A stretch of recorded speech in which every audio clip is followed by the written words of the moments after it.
Recibo con gusto esta noche a dos especialistas en el tema de las encuestas, a Jorge Buendía y Laredo, de Buendía Laredo a Encuestas. Bienvenido, Jorge. ¿Cómo estás, gusto Salvador? tenerte aquí. Y también vía Skype saludamos a Roy Campos, director de Consulta Mitofsky. Roy, buenas noches, qué gusto verte. Salvador, Jorge, saludos. Hola, Roy. Bueno, pues está, decía yo, la tormenta perfecta para el presidente López Obrador y lo agarra en un momento, no diría yo de debilidad, pero sí de más vulnerabilidad en su aprobación. Sí, sin duda esta es, digamos, la peor época en lo que va del sexenio para el presidente López Obrador. El agregado de encuestas, de oráculos, que es una combinación, modelo estadístico de todas las encuestas que se han publicado, casi todas, trae un promedio de 62%, pero que representa una caída de 7 puntos porcentuales en relación al mes anterior. Y lo pongo esto como contexto porque prácticamente todas estas mediciones que se han incorporado son previas a la marcha del domingo pasado, al paro de mujeres del lunes, a, pues ahora sí que la irrupción, la declaración de pandemia del COVID-19 y las cada vez más apremiantes medidas que se tienen que tomar en México, y adicionalmente la depreciación del peso frente al dólar, llegando a niveles de 22 pesos, más la caída de la bolsa, ¿no? Entonces, digamos, ya venían los números, digamos, de bajada, por ponerlo en estos términos, no era el mejor momento, y tenemos tres importantes eventos en una sola semana que pues ninguno de ellos es positivo. Esperamos que todos puedan impactar. Quizá en términos políticos, la única ventaja, digamos, para la administración es que se tapan los unos con los otros. Uno esperaría que el impacto de la marcha o del movimiento feminista, pues digamos, quede relegado en la agenda mediática por el tema de COVID-19, ¿no? Incluso la depreciación del peso frente al COVID-19 no está teniendo tanto impacto. Ahora, Roy, en estos tres temas que nos comenta Jorge, hay una constante. La actuación del presidente López Obrador está siendo puesta en entredicho, es decir, el tema como enfocó y como respondió a las marchas feministas, al paro nacional de mujeres, como está enfrentando el tema del COVID-19 y también ahora como habla de una posible crisis que dice que no pasa nada porque estamos blindados. Es decir, la figura del presidente está siendo atravesada por todas estas crisis.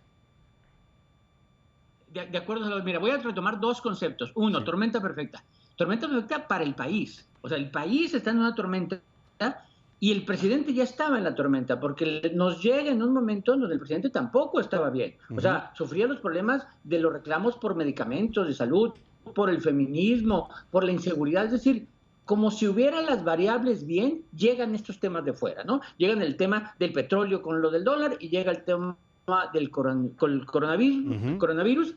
Es decir, le llega al presidente en un mal momento y toma unas decisiones de no conecto con el feminismo, por uno, no conecto con el feminismo, y dos, si no hubiera redes sociales y si no hubiera esta información global, no nos enteráramos, los mexicanos no se enteraran de lo que está haciendo otros gobiernos.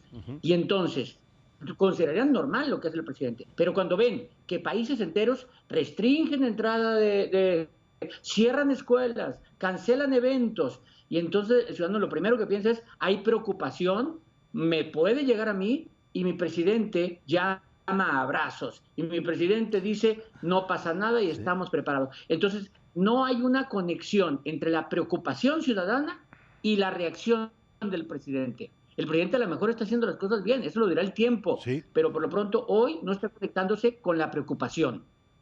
Ahora, esta fuerza que había caracterizado hasta ahora al presidente, esta base social tan sólida, ¿sigue intacta o se está empezando a resquebrajar el apoyo López Obradorista?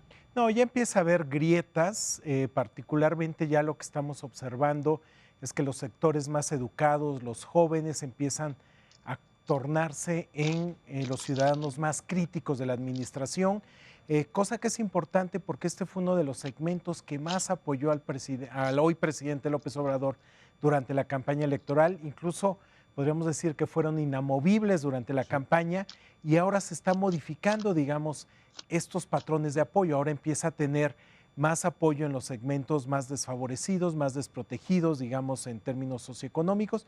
Puede ser natural, Y por los dado apoyos por los sociales, apoyos ¿no? sociales y por la filosofía de por el bien de todos, primero los pobres, pero eso está suponiendo una recomposición de la base electoral, de la base de apoyo del presidente López Obrador, y particularmente dado que el segmento más educado es también el que podríamos considerar el que es líder de opinión, el que puede influir más en las opiniones, el que se puede movilizar más, pues ciertamente es un grupo que hay que seguir con mucho cuidado. Ahora, Roy, ¿dirías tú que la realidad está alcanzando al presidente López Obrador? Es decir, este discurso de yo tengo otros datos o de esa herencia del pasado, parece que ya no está alcanzando para enfrentar los problemas. Totalmente, totalmente. El discurso de yo tengo otros datos, el discurso de me dejaron un cochinero, el Ujú. discurso de neoliberales conservadores, cada vez tiene menos peso y cada vez es menos poderoso para la defensa que de él hacen sus seguidores, ¿no? Porque es cierto, pasa esto, sí, pero ¿por qué no se quejaban cuando estaba el PRI? ¿Por qué no se quejaban? Cada vez empieza a ser porque la realidad lo alcanza. Ahora, hay que ser sinceros, estas dos crisis no son su culpa, Sí, ¿no? Pero sí, sí. sí es responsabilidad de él conectar con la preocupación de la gente. Pero ojo, le puede caer una crisis económica de tal tamaño que programas sociales u obras que él tiene planeadas se tengan que cancelar. Y entonces ahí sí, echarle la culpa, los conservadores, no. Yo creo que está en un problema, no es que tenga que salir mal, no es Ujú. imposible salir mal del asunto, pero tiene que conectar con, o sea, siempre ha sido muy bueno para entender lo que la gente quiere. Sí, Creo que esa tanto en el era su principal feminismo habilidad, como ¿no? ¿O es? ese es bueno, su triunfo se debe a eso, a que Claro. conectó. Bueno, en el feminismo y en este momento con el coronavirus, creo que no está conectando. No está conectando y eso pues va a tener consecuencias. Estamos, Jorge, buen día, en un año preelectoral, pues en las puertas de un proceso electoral que además para la 4T y para el presidente es estratégico, la mayoría en Morena. ¿Qué tanto puede tener impacto político todo lo que estamos viviendo, estas crisis sociales y económicas?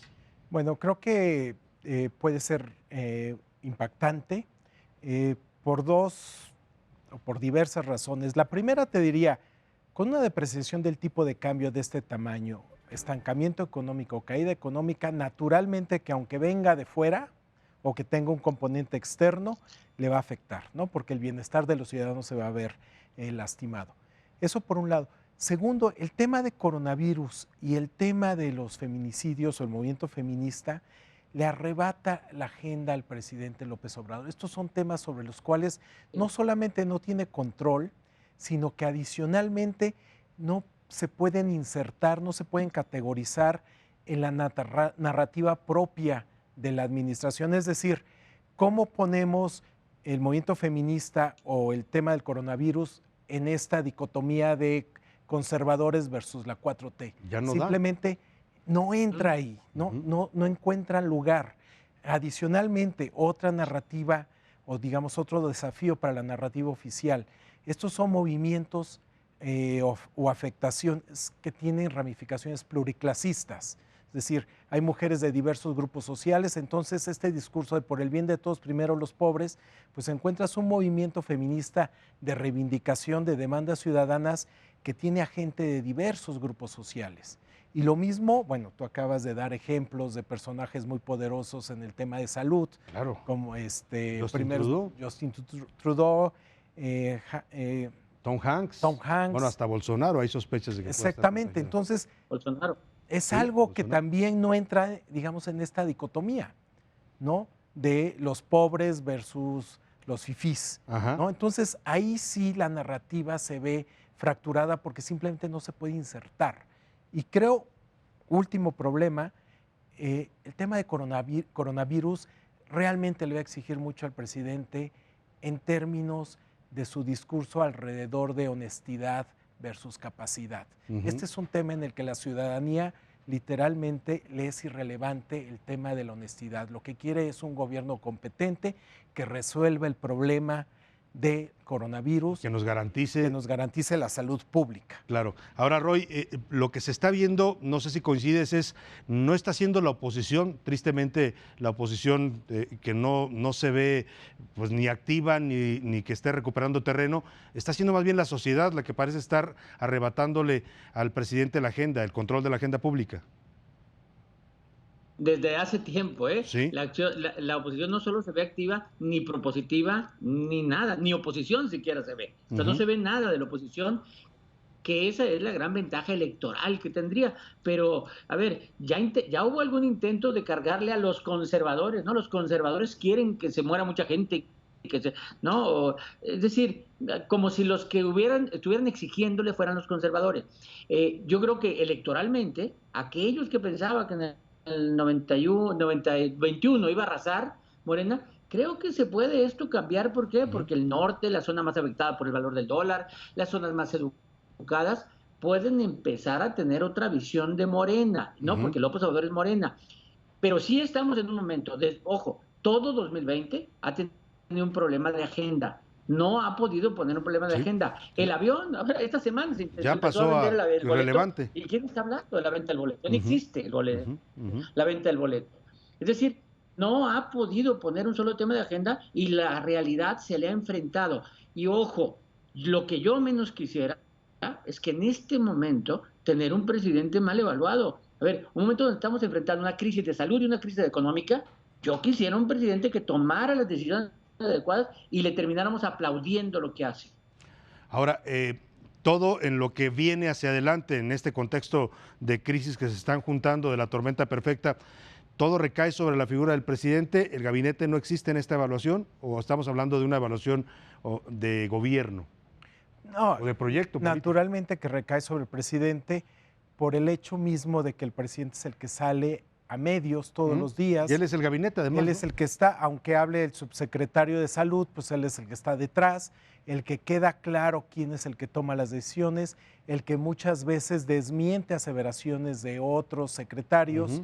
En el caso del movimiento feminista es quien ha hecho las declaraciones, por ponerlo en términos suaves, más provocadoras sobre el tema, el que le ha querido dar un componente ideológico a las reivindicaciones feministas o femeninas. Entonces, creo que estamos en un momento donde el presidente es literalmente el pararrayos, ¿no? Cuando las cosas van bien, pues naturalmente se lleva todo el crédito. Cuando las cosas van mal, pues tienes que pagar el precio correspondiente. Roy Campos, tu conclusión hacia adelante de hacia dónde vamos con esta tormenta y cómo le va a impactar al presidente. A ver, mira, yo creo que la perspectiva no es buena. O sea, no es buena porque ya venía mala, ya venía cayendo, lo del feminismo le duele, la inseguridad estaba creciendo, lo de los hospitales, él mismo había dicho que le diéramos hasta el 1 de diciembre, y le lleva a un problema del coronavirus. Es casi inevitable, y el mismo subsecretario de Salud lo dice, que esto se convierte en una nueva etapa. Si no se toman las medidas adecuadas, se va a castigar al presidente. Creo que el presidente es hora de que tome algunas medidas más fuertes, que más vale exagerar que no exagerar. Claro. La perspectiva no es buena y la economía, como dice Jorge, lo del dólar suba o baja, pero la actividad económica no nos va a ir bien este año. 2 años seguidos con una mala actividad económica termina repercutiendo en el empleo, en el consumo y la gente lo va a resentir. Claro. Bueno, pues ahí está la opinión de 2 expertos en este tema. Roy Campos, presidente de Consulta Mitofsky. Gracias, Roy, por participar a distancia. Y Jorge Buendía, director de Buendía y Laredo. Gracias, Jorge. Gracias a ti. Un gusto tenerte aquí en el estudio.